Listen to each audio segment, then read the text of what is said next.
So today we're going to be going over The Life You Save May Be Your Own by Flannery O'Connor, which is funny because it's also my name.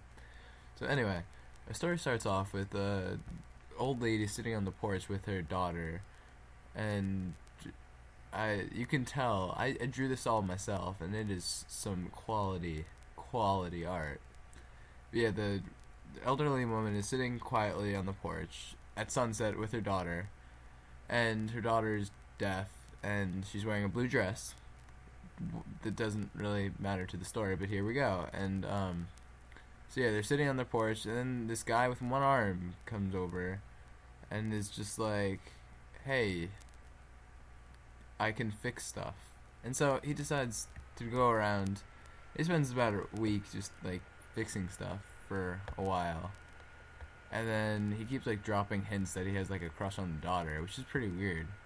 And then at one point, he asked the old lady how old the daughter is, and the old lady's like, "Oh, she's 16," but apparently she's really 30. So that's really weird, and that's also lying. And lying's a sin. But anyway, so old Mr. Shriftlet, the guy with I drew him with a mustache because I pictured him with a mustache. But anyway, he's got one arm. We never find out why, but he just goes around fixing stuff for free for just this old lady, and the old lady makes him sleep in this car, and I don't know. This was a really weird story, probably one of the weirdest stories I've ever read.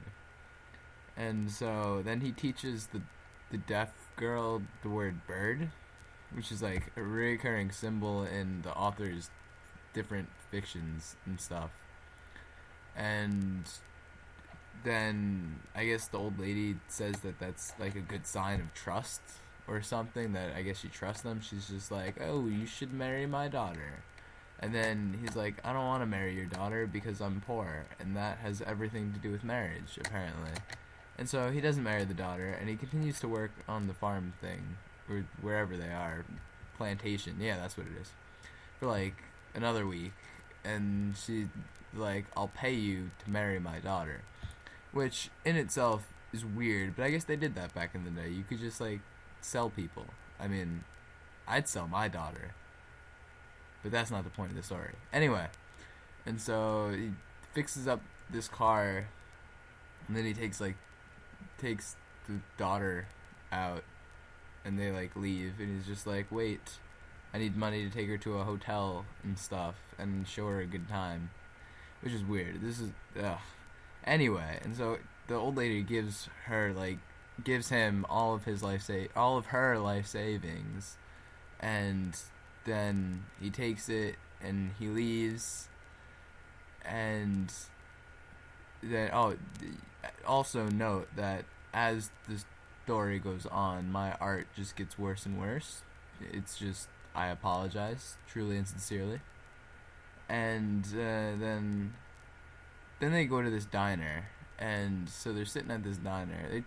He fixes the car first, and he drives the car, and they drive for like a while, and he's like, "I bet you're hungry," but he wouldn't know because she doesn't talk, and I guess then they didn't have sign language, and he didn't know sign language, at least. And so he really just married this girl and had no idea what she was thinking the entire time, which is really weird. I wonder if she knew if she was even married. But yeah, deaf people without sign language is probably a bad thing. So yeah, he fixes the car, and then he takes the car. And so then they end up at this diner, and so they're sitting in the diner, and apparently like once they get to the diner, the girl just like falls asleep, and she falls asleep at the counter, and then he's just like, "I'm gonna leave the girl before the food gets here," and the waiter is just like, "Wow, she looks like an angel of God," and it's God's written GAWD in this story. I guess they're Southern. You never really know where this takes place, or maybe you do. I don't know, but in the South, I guess they can't speak right, and neither can I. And then there's a storm coming in the sky, and so he leaves the poor deaf girl at the restaurant just to fend for herself, I guess. I don't know even what was the point of taking her then. So I guess he was a bad person, but then he spent all that time working on the farm for nothing then. So that was weird.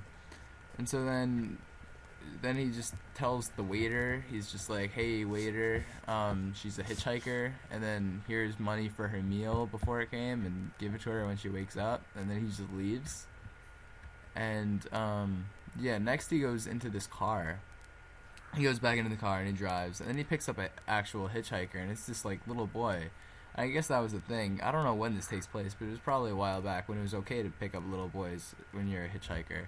And he goes on this weird rant about how cool his mom is, and he's just like, my mom's an angel of God, and he says God, GAWD, just like the waiter guy at the restaurant. And so he goes on about his mom, and the little boy's like, I hate your mom, she's a really bad person, which is weird. And then the little boy runs out of the car and leaves. And the guy drives for a while with his door open, not even fixing it, which is dangerous. I don't recommend. Also, don't drink and drive or text and drive, because that's also bad, but that has nothing to do with the story. And then he drives, and then he's just like, wow, I hate everything. I wish it would rain. And then it does rain. And then he like shouts to God or something. And then he drives off into Wisconsin or something, Alabama, or it says Mobile, Arizona. Yeah, that's where it is. It goes to Mobile, Arizona, and that's Alabama. I don't even know where I'm going. Mobile, Alabama. And he speeds off there, and that's the end of the story, which was really weird. So I guess moral of the story is don't sell your daughter to people with one arm, because they will steal her and never give her back. Maybe. Yeah.